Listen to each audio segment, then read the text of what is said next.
لو عندك مشكلة إن أنت بتدخل الحمام بشكل كبير، طيب لو بتصحى من النوم كمان عشان تدخل الحمام كل شوية، كمان لو أنت في مكان مفيهوش حمام ومش قادر تمسك نفسك، لو أنت لما بتدخل الحمام بقى اندفاع البول نفسه مش قوي، مش بتقدر تفرغ المثانة كلها، طيب آخر الحمام عندك فيه تنقيط، لو كل الأعراض دي بتحصل مع تقل بين الفخدين، أو حتى مش لازم الأعراض دي كلها مرة واحدة، لو كل الحاجات دي بتحصل مع مشاكل في العلاقة الزوجية يبقى أنت غالبا عندك التهاب في البروستاتا.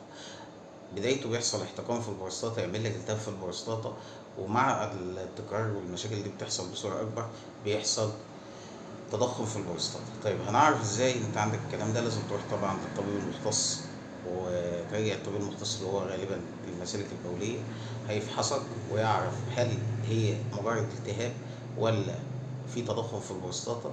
ممكن يطلب أشعة عشان يعرف لو هو في تضخم هل التضخم ده حميد ولا لا قدر الله تضخم خبيث.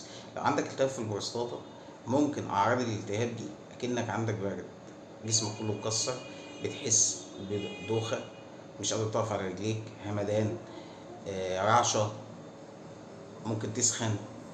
كل الأعراض دي ممكن يكون سببه التهاب في البروستاتا.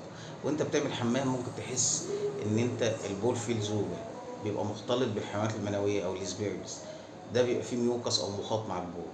طبعا لازم تعمل تحليل البول عشان لو في صديد أو سبيرمز أو حيوانات منوية، أو لو في التهابات الدكتور يعرفها. تاني حاجة تحليل PSA توتال وفري، ده دلالات أورام عشان لو في تضخم ولا حاجة، تحليل دم بيتعمل للبروستاتا.